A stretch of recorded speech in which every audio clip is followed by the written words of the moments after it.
안녕하세요, 여러분. 저는 결혼 5년 차에 접어든 평범한 30대 직장인 민석이라고 합니다. 오늘 여러분께 제 이야기를 들려드리려고 하는데요. 어디서부터 시작해야 할지 모르겠네요. 먼저 저희 아내 자랑부터 해야겠죠? 저희 아내 지수는 정말 눈부시게 아름다운 여자랍니다. 마치 여배우처럼요. 사실 아내뿐 아니라 처가 식구들이 다들 뛰어난 미모를 자랑하세요. 특히 장모님은 연세를 가늠할 수 없을 정도로 젊고 아름다우신 분이시죠. 지수는 처녀 시절부터 동네에서 유명했어요. 제가 몇 달을 쫓아다닌 끝에 어렵게 얻은 귀한 아내랍니다. 결혼 후에도 지수의 아름다움은 변함없어요. 특히 여름 휴가 때면 수영복을 입은 지수에게서 눈을 떼지 못하는 남자들 때문에 제가 다 흐뭇하고 뿌듯할 정도라니까요.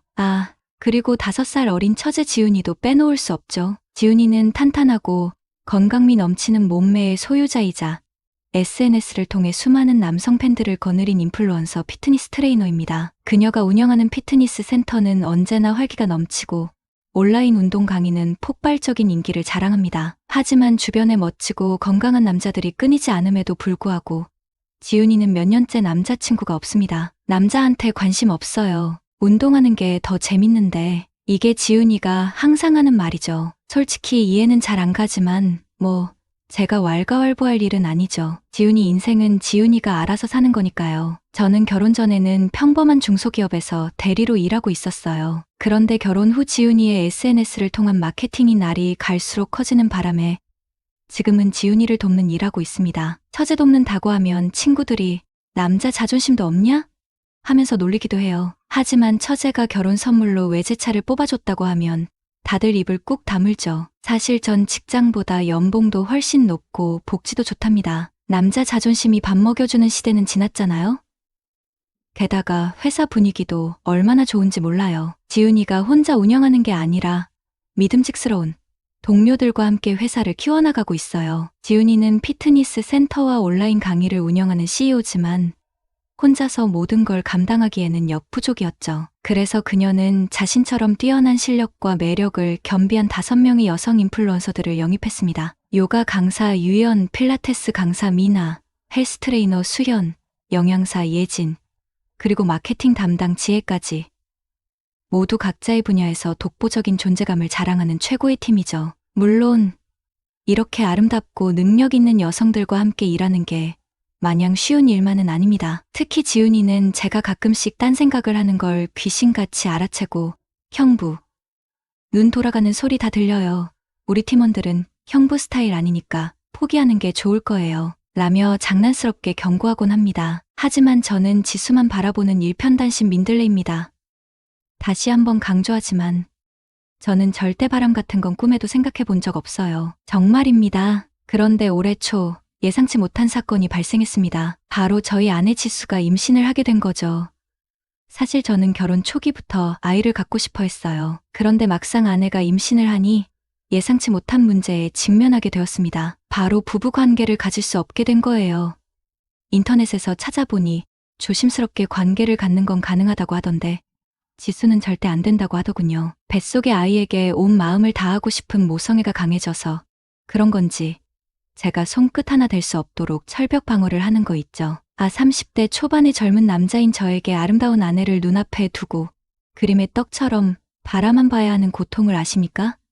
정말이지 살아도 사는 게 아니었습니다. 게다가 설상가상으로 지수의 임신 이후 장모님께서 저희 집에 오셔서 함께 살게 되셨어요. 장모님은 지수를 끔찍이 아끼시는 분이라 제가 혼자서 해결할 수 있는 분위기는 더더욱 아니었죠. 그렇게 몇 달 동안 소가리를 하며 꾹꾹 참고 지내야 했습니다. 지수가 임신 초기 입덧으로 고생하던 시기였습니다. 잠도 제대로 못 자고 먹고 싶은 것도 없어서 안쓰러운 마음뿐이었죠. 그러던 어느 날 지수가 TV에서 우연히 강원도 정선 산골마을 체험 프로그램을 보게 되었습니다. 맑은 공기와 깨끗한 자연 속에서 직접 기른 채소로 만든 건강한 식단을 먹으며 태교를 할 수 있다는 내용이었죠. 평소 도시 생활에 지쳐있던 지수는 갑자기 눈을 반짝이며 여보, 나 여기 가고 싶어 라고 말했습니다. 장모님도 그래, 공기 좋은 곳에서 푹 쉬다 오면 입덧도 가라앉고 좋지 라며 찬성하셨고 저는 어쩔 수 없이 두 분의 3박 4일 강원도 정선 여행을 허락하게 되었습니다. 요즘 같은 세상에 무슨 산골 마을 체험이야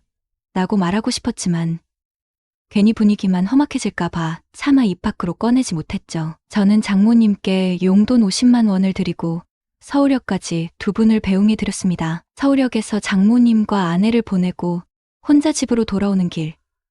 저도 모르게 콧노래가 흘러나왔습니다. 아내가 없어서 슬프다기보다는 4일 동안 자유로운 영혼이 된다는 사실에 가슴이 벅차올랐죠. 그래, 이참에 그동안 못 봤던 영화도 실컷 보고 임신한 아내 눈치 보느라 못 마셨던 술도 마음껏 마셔야겠다. 저는 신나는 마음으로 집으로 향했습니다. 하지만 이게 웬일입니까? 콧노래를 부르며 현관문을 여는 순간 저는 제 눈을 의심할 수밖에 없었습니다. 형부, 언니 없다고 그렇게 좋아요? 콧노래까지 부르고. 네, 그렇습니다. 저희 집 거실에는 다름 아닌 처제 지훈이가 앉아 있었던 겁니다. 지훈이, 너 여기는 어떻게? 지수랑 장모님은 여행 가셨는데? 저는 당황스러움을 감추지 못하고 지훈이에게 물었습니다. 언니가 형부 딴짓 못하게 감시하라고 4일 동안 여기서 지내라고 했어요. 식사도 제대로 챙겨주고. 지훈이의 말에 저는 할 말을 잃었습니다. 아니, 내가 무슨 어린애도 아니고 바람이라도 피울까 봐 감시를 붙여?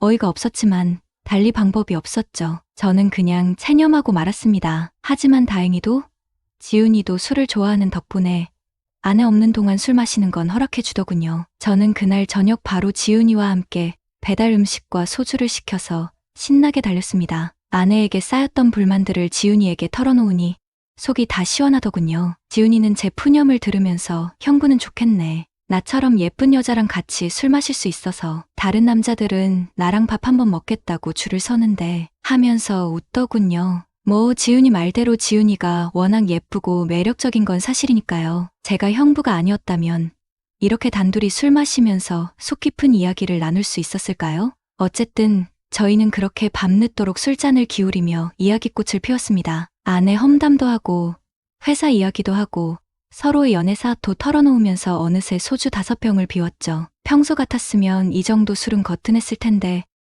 몇 달 동안 술을 입에 대지 못했던 탓인지 저는 금세 정신이 혼미해지기 시작했습니다. 지훈이는 아직 쌩쌩해 보였지만요. 형부, 나 딱 한 병만 더 마시고 잘게요. 형부는 먼저 들어가서 자요. 지훈이가 혀 짧은 목소리로 말했습니다. 저는 비틀거리며 안방으로 들어가 침대에 쓰러지듯 누웠습니다. 그리고 얼마나 시간이 흘렀을까요? 새벽녘, 목이 바짝바짝 마른 채 눈을 떴습니다. 물을 마시려고 거실로 나가보니 글쎄 지훈이가 식탁에 엎드려 자고 있는 게 아니겠어요?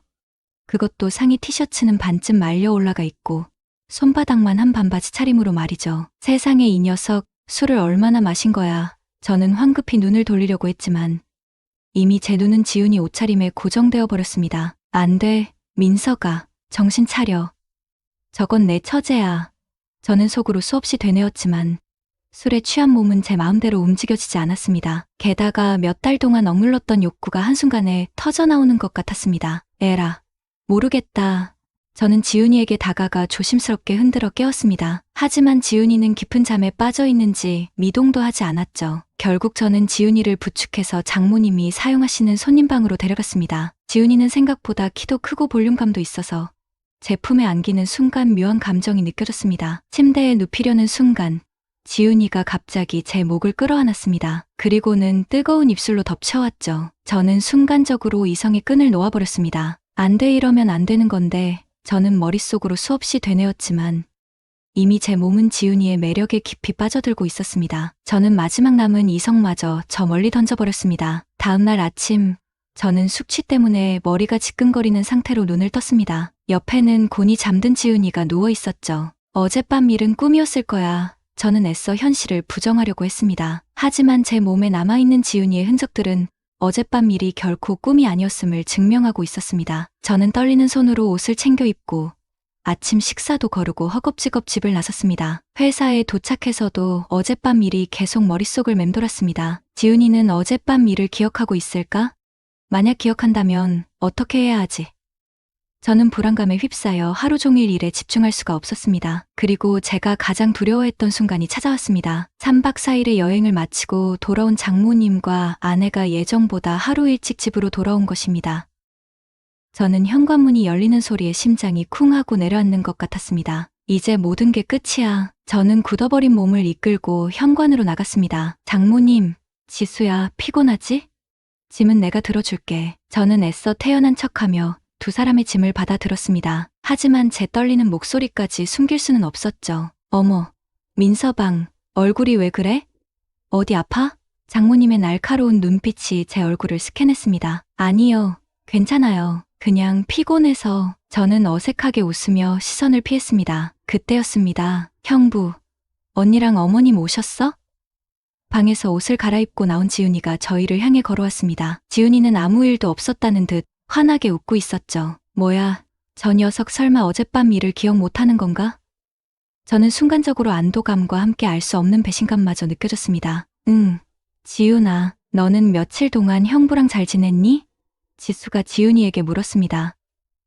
언니, 형부가 맛있는 것도 많이 사주고 심심하지 않게 잘 놀아줬어. 지훈이는 천연덕스럽게 대답했습니다. 그렇게 저희는 아무 일도 없었다는 듯 저녁 식사를 함께 했습니다. 하지만 저는 밥이 입으로 들어가는지 코로 들어가는지 알 수 없을 정도로 불안하고 초조했습니다. 혹시 지훈이가 저녁 식사 도중에 아니면 잠자리에 들기 전에 어젯밤 일을 폭로해버리는 건 아닐까 전전긍긍했죠. 하지만 다행히도 지훈이는 끝까지 아무 말도 하지 않았습니다. 오히려 평소처럼 저에게 살갑게 굴기까지 했습니다. 형부, 맥주 한 캔 더 마실래요? 형부, 내일 아침 식사는 뭐 먹을래요? 저는 지훈이의 이런 행동이 더 소름 끼치고 무섭게 느껴졌습니다. 대체 저 녀석 무슨 생각을 하고 있는 거지? 며칠 후 저는 지훈이를 회사 옥상으로 불러냈습니다. 지훈아, 너 솔직히 말해봐. 그날 밤 일 기억나? 저는 단도직입적으로 물었습니다. 지훈이는 제 눈을 빤히 쳐다보더니 피식 웃었습니다. 형부, 무슨 말씀이세요? 그날 밤에 무슨 일이 있었는데요? 지훈이의 반응에 저는 더욱 혼란스러워졌습니다. 진짜 기억을 못하는 건가? 아니면 모르는 척하는 건가? 저는 지훈이의 속마음을 도저히 알 수가 없었습니다. 아니, 그냥 혹시나 해서. 저는 더 이상 지훈이를 추궁할 수 없었습니다. 지훈이가 그날 일을 기억하든 기억하지 못하든 이제 와서 달라지는 건 아무것도 없었으니까요. 그렇게 저희의 아슬아슬한 생활은 계속되었습니다. 저는 매일 아침 지훈이와 마주칠 때마다 심장이 철렁 내려앉았습니다. 하지만 지훈이는 아무 일도 없었다는 듯 저를 대했습니다. 오히려 예전보다 더 친절하고 살갑게 굴었죠. 저는 지훈이의 이런 행동이 더 두렵고 불안했습니다. 마치 시한폭탄을 옆에 두고 사는 기분이었죠. 언제 터질지 모르는 시한폭탄을. 어느 날 밤, 저는 야근을 마치고 집으로 돌아가는 길에 우연히 지훈이와 마주쳤습니다. 지훈이는 평소와 달리 잔뜩 술에 취해 있었습니다. 형부, 지훈이가 혀짧은 목소리로 저를 불렀습니다. 저는 순간적으로 긴장했습니다. 설마 이제 와서 그날 일을 기억해낸 건가? 지훈아, 술 많이 마셨네. 누구랑 마셨어? 저는 애써 태연한 척하며 물었습니다. 친구들이랑. 지훈이가 비틀거리며 제게 기대왔습니다. 저는 지훈이를 부축하며 그녀 집으로 향했습니다. 집에 도착해서 저는 지훈이를 침대에 눕혔습니다. 지훈이는 눈을 감은 채 중얼거렸습니다. 형부나. 저는 지훈이의 입에서 어떤 말이 나올지 몰라 숨을 죽였습니다. 형부 그때 좋았어? 내가 그렇게 열심히 했는데 아무 말도 안 하고. 너무해. 저는 순간적으로 제 귀를 의심했습니다. 뭐라고? 지훈이는 계속해서 중얼거렸습니다. 형부 나쁜 사람 왜 모른 척해. 저는 그제야 깨달았습니다. 지훈이는 그날 일을 기억하고 있었습니다. 아니, 어쩌면 그 전부터 저를 마음에 두고 있었는지도 모릅니다. 하지만 저는 지훈이의 마음을 외면했습니다. 제가 저지른 잘못 때문에, 그리고 무엇보다 지훈이가 제 처제이기 때문에. 미안해, 지훈아. 저는 지훈이의 머리를 쓰다듬으며 사과했습니다. 하지만 제 사과는 이미 너무 늦었습니다. 지훈이는 이미 깊은 잠에 빠져 있었고 제 말을 들을 수 없었습니다. 그날 밤 저는 한숨도 자지 못했습니다. 지훈이의 말은 제 마음속에 큰 파문을 일으켰습니다. 저는 지훈이를 더 이상 처제로만 볼 수 없게 되었습니다. 오늘의 사연은 여기까지입니다. 구독과 좋아요는 사랑입니다.